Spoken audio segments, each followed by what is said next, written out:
Ассалаумалейкум туғандар, қандайсыздар? Назарыңыздарда қайырдан эле базар жоқ каналы. Бүгін сіздерге Бишкек шаар түндүк тарабы Достук дачасынан бир сатылуучу үй көргөзмөкчүмүн. Биринчи болуп баруу жолун түшүндүрөйүн. Мен турган жер туғандар Достуктан кире бериши жана ол негизи көчөнүн кесилиши, Достуктун негизи көчөсүнүн кесилишинде турам. Ушул жерден бир аз эле киресиздер.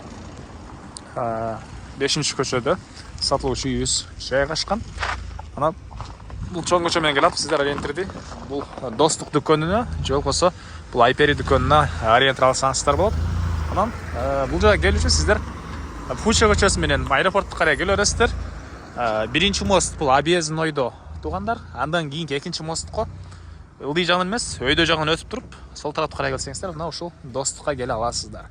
И бул жерден автобус жана маршрутка бар экен, шаарды карай жүргөн. Таке тугандар, келүү жолун түшүндүргөнчү, бүгүнкү чыгыштан сатылуучу үйгө да жетип келип калдым. Бул Изим көчө тараптан көрүнүшү дарек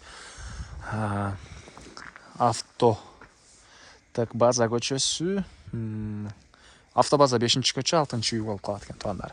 Так, түштүк чегара.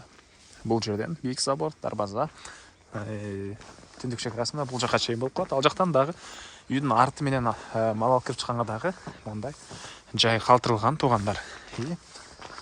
Дагы эмне маалыматы? Электр энергиясы бар, суусу бар, документ боюнча кызыл китеби бар, жери 5 соток. Бул жакта үй 10-го 10-20 экен тугандар. 10-го 10-20 толук түрдө бышкан кызыл кирпич менен бүтүрүлгөн. Үйсүн көрүнүшү.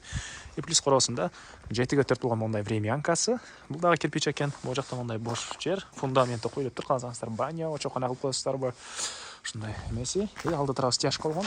Бул жактан кирсеңиздер, кенен машина койгонго жайы. Үйдүн негизи кирүүчү эшиги бул тарапта, отоплениянын котелу. Бул тарабында тугандар алма бактары, сыртка жатканы, ушул сыяктуу бош жери. Аларды азыр видеонун жүрүшүндө көргөзөм. Биринчи болуп силерге үйдүн ички тарабын көргөзөйүн. Мынакей тугандар, бул үйдүн кире бериши, прихожкасы оң тарапта. Мынакей бул жакта бир балдар бөлмөсү, детский бөлмө деп аталган бөлмө мынакей. Бул жакта душ. Анан түз кирсек тугандар, бул жакта тамактануучу бөлмө жана кухнясы жайгашкан. Чыгыш тараптан терезе орнотулган. Көрүп тургансыздар, ремонт тарабы, отоплениянын батареялары, ички тараптан раковина орнотулуп суу чыгарылган тугандар. Мынакей. Бул бөлмөгө кирсек, бул мында бир детский бөлмө жайгашыптыр. Чыгыш тарабынан терезе, отоплениянын батареялары. Жана бул жакта зал жайгашкан. Батыш тарабынан терезе. Көрүп турганыңыздардай ремонт тугандар мынакей.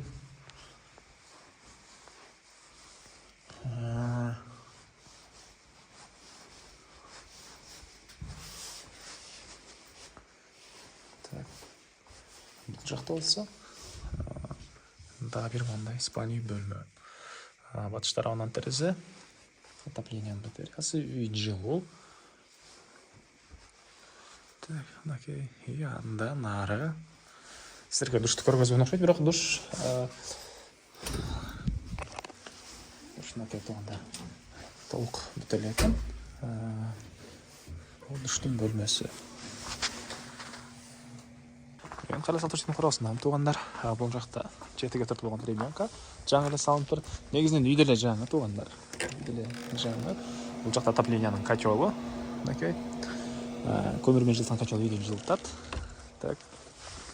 Бул тарабында болсо мына арт тарабы менен киргенге жайы. Алма жана башка бактары сыртка жаткан, ал жака чейин тротуар куюлган. Чегарлар көрүп турасыздар, байкал бойлоп турат тугандар. Мондайдан бул өзүн батыш тарабынан көрүнүшү. Мектеп боюнча айтпадым окшойт тугандар. Мектеп азыркы учурда Манас айылына барышат, садиктер бар экен, мечиттер бар тугандар, маршрутка автобус дагы бар экен. Так, үй толук түрдө кирпич. Баз болсо бул үйдүн тугандар $38,000 сурап атыптыр. Анан дагы сүйлөшүү болот. Эсинин номери экранда жана описанияда эсител деп жазылып турат тугандар. Звонок кылып сүйлөшүп көрүңүздөр, сүйлөшүүлөр болот. Анан достор менен, группалар менен бул видеону сиздер бөлүшсөңүздөр, мага үй ээсине чоң жардам берген болосуздар. Жана үй издеген тууганыңыз болсо ага да чоң жардам болот тугандар.